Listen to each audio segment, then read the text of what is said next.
Welcome to Tidbit Talkin. This is a series that consists of spewing out assorted thoughts which arose from somebody who thinks too much, taking in, and generally loving various entertainment media by the boatload. These tidbits may be mini theories, observations, or simply jokes. Hopefully people will find them entertaining or at least interesting. And who knows, maybe they'll lead to others looking at what amuses them in different ways than before. Also, bear in mind that everything blabbed about in these videos comes from the perspective of somebody who's experienced every main story bit connected with whatever works currently being gone over. So spoilers are a definite. However, other works set in a shared continuity will typically solely be referenced in a way that only makes sense to anybody who's also experienced those ones fully up until their same time occurring points. Sort of a coded nod kind of deal. So, while things will be more fun for viewers who've indulged with an entire universe's works, nobody who has yet to do so will get non-experienced events spoiled. Now, with all of that out of the way, here we go.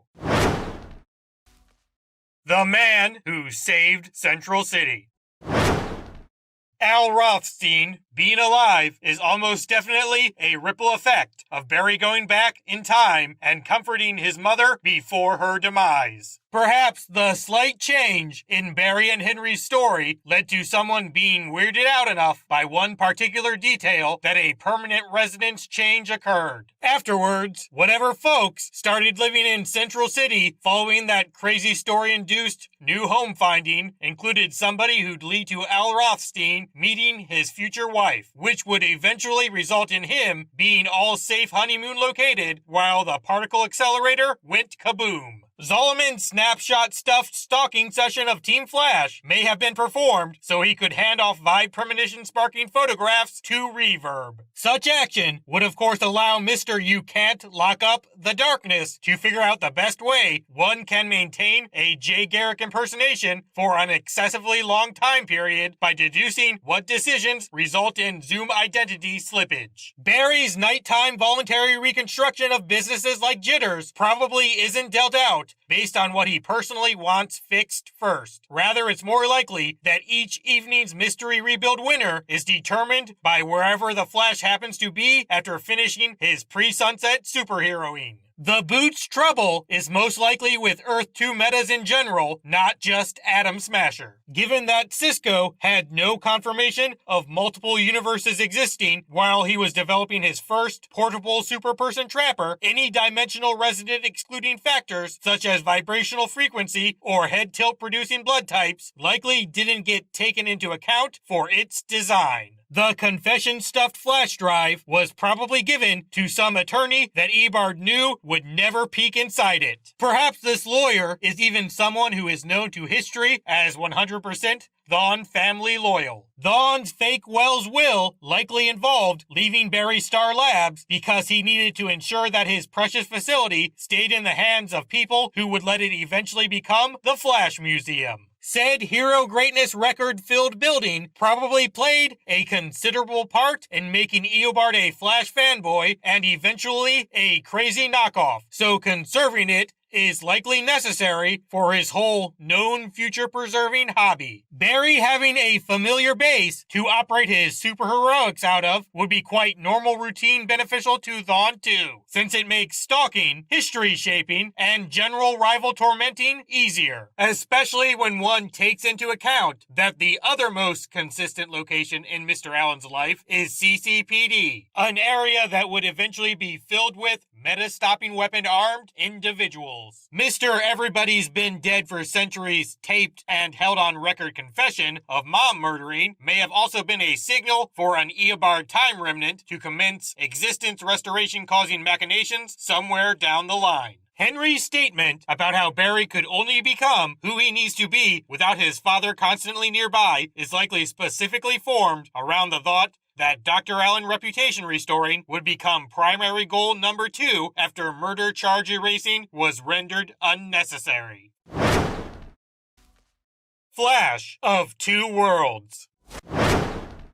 The particle accelerator time travel track likely ripped into Earth 2 when things went awry because Dawn was already looking into a way of getting there if Barry didn't grow powerful enough at an acceptable pace. Eobard likely knew of Zoom's presence there and his obsession with being the best speedster around. If general rogue fighting didn't give Mr. Allen enough faster is better inspiration, then a threat with that exact same goal and identical powers would definitely make it a point of contemplation and discussion for Team Flash. Zolman said he'd been operating as the Flash for about 2 years. This means that he had managed to cross dimensions with his speed and met the real Jay Garrick pretty much right after his powers first manifested. Fake Jay is said to possess a low heart rate and regenerative capabilities, and it's only the latter of these two attributes that's speedster typical. However, a lower heart rate is something that can be achieved through meditation, and there is a speedster named Max Mercury in the comics who is an acquaintance of Jay Garrick, and he's also quite fond of such Zen things. Perhaps Zolman either met Max during his universe-hopping days, or at least learned of him and his techniques through the real Jay by faking friendliness like he did with Team Flash, and subsequently gained knowledge of intense focus-generated controlled ticker stifling. The first hint of Jay being on drugs is the elevated oxygen level in his bloodstream. That particular vascular condition is also what Harry is focusing upon when trying to develop a speed enhancer of his own a few episodes after this one. Related, Caitlin's lack of drug testing Jay wouldn't have only been because she didn't have such equipment around Star Labs anymore, with it technically being shut down. There's also the little problem of supernatural fastness creating medicine not even being conceptualized on her Earth yet. Barry's biggest cause for suspicion about Jay's Earth 2 story, aside from the whole Dawn thing of course, would be Sand Demon not losing his powers despite also being a universal foreigner. Cisco's disdain of folks adding colors to their names probably stems from lingering betrayal pain that was caused by a flirtatious woman he later gave the moniker Golden Glider to. The lack of Speed Force detection when testing Zolman was likely caused by Caitlin not knowing how to examine such power beyond see if person is like Barry Allen. Given the whole Blue Lightning deal Velocity users develop eventually, it makes sense for their fuel stores to have different readings and whatnot. Zolman is capable of perfectly assessing Earth 2 villain plans and behaviors because he's well acquainted with every sinister reality immigrant as both their boss and opponent. Dawn would never think of teaching Barry about lightning tossing because not only would that be gigantically hinting towards his true identity, as who else but a speedster could know how to manipulate such energy like that, but it also obviously put him at a huge disadvantage when Nemesis fighting occurred. In addition to getting hit by slung shocking being easier if Eobard's speed went kaput during a battle, accelerated healing getting taken out of the equation even a minute or two after person flung lightning striking happened would have likely ended his plan even sooner. Cisco's power development kicking into high gear at this season's beginning is likely the result of him spending much time near a temporal wormhole and then subsequently dealing with several dimensional rifts and those who emerged from them. Zolman most likely told all of his subordinates to leave the Flash for him to kill so he could easily survive his hero con. Slick probably thinks a Jay murdering is okay now because he believes there's no way for Zoom to know that the guy is currently alive in a different dimension. Given that Zolman is a serial killer who underwent shock therapy, he probably thought of hunting others with his own lightning immediately upon realizing the stuff was filling him after obtaining powers. Hunter's lie about having trouble with learning how to do so may have been because the real Jay actually did, as such a gentle soul wouldn't be eager about developing techniques that might cause lots of accidental killing. On that note, being absolutely absorbed in his fake Jay Garrick ruse may be allowing Zolman to evade an actual identity-revealing Cisco vibe. As if he was truly into the role, there'd be no threatening aura coming off of him whatsoever. Stein was likely able to easily deduce that Cisco was receiving information via straight into the noggin broadcasting because having personally experienced both ends of a voice inside another person's head situation has made spotting when somebody has sudden not regular thought having quite simple for him. Family of Rogues.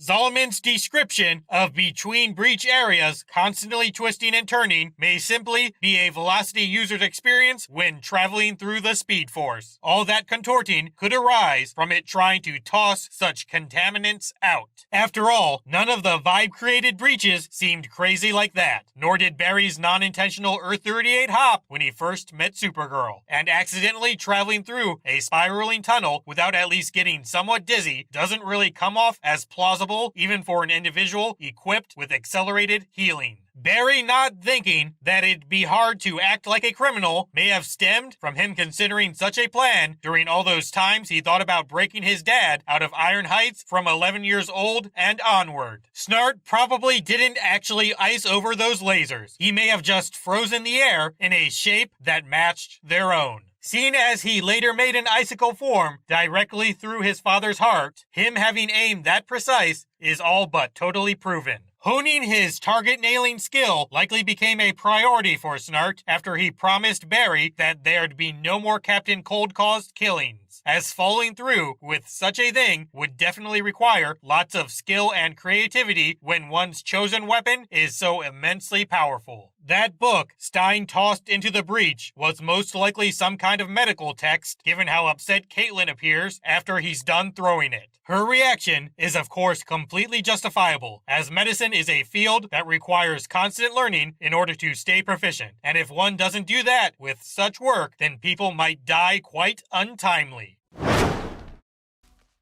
The Fury of Firestorm. Hewitt can't successfully form Firestorm because he has no intention of merging and sharing power with anyone. He'd rather take his partner over completely. Even if Ronnie and Professor Stein didn't initially wish to combine, they were at least capable of being okay with it on some level, given that they are both individuals who have no problem sharing a life with other people. On the other but not too different hand, Jax, who has been way into team participating for a good while, fuses even more easily with Stein than Ronnie did after his acceptance. It happens much quicker and doesn't seem to even require any true physical contact whatsoever from at least the second try onward. Related awe-inducing kind of thing, Jax and Stein almost look like they are hugging during that first merger. This maybe coincidental visual may have inspired Barry to taunt Hewitt with a cuddling offer when he and Firestorm were trying to get the guy riled up. That non-consequential thing Harry stole from Tina McGee was probably a part that would help him adjust his meta-detecting watch to recognize the frequency of Earth-1 folks so he could find Barry Allen and potential threats more easily. Another fun little thing, when Cisco mentions Hewitt's police record, Barry has this goofy "that's definitely something I should have checked for" look on his face for quite a while after hearing it. Zoom seems to be only sending one meta per week over to fight the Flash. This makes sense given that his goal is to strengthen the guy and not kill him. King Shark likely attacked Barry quite early. He probably couldn't keep his fish instincts in check enough to wait his turn. The Darkness and the Light. Zoom may know that Dr. Light is a doppelganger of someone Team Flash holds dear and picked her because he wanted to appear sympathetic and thus gain more "this is a good man" points with them by playing up the whole "she can be negotiated with" angle quite a bit. On top of the earlier mentioned possibility of Hunter gaining Team Flash info via reverb vibing photographs, he may be figuring out how to best manipulate them by thoroughly abusing time travel. That is, the time remnant whose Jay pretending might be going through days multiple times in order to find out more info about his false comrades. This casual chronology corruption may involve incredibly mundane villainy like probing the team for vulnerable state creation enabling information via endlessly explored small talk having. Zolomon most likely directly confronted Harry as Jay about particle accelerator creating evil super being related things because he knew that Jesse's fondness for his character would help dissuade the one man most capable of finding him out from looking too far into things if it was witnessed firsthand, especially if Wells's image got blemished while doing so. Plus, Hunter simply loves himself some mockery. Hunter's Atlantis friend would only be Aquaman if it's merely part of the information he probed from a certain true Jay Garrick. If he's actually talking about himself, then the ally spoken of is most likely a version of Arthur Curry that's actually Ocean Master, given how things usually go with this Earth too. Thawne would have never wanted to bring up after images to Barry unless the guy made one accidentally or whatever, because him doing so might have revealed his barrier trick very early once a certain detective got enthusiastically suspicious. Hunter may have never used the after image as Jay in order to avoid a situation where real him accidentally kills the remnant one. Zoom probably chose to kidnap Jesse instead of Harry himself because a reverb vision determined that daughter threatening was the more evil plan helpful option. Endings are a pain, but all of you are fantastic. See ya.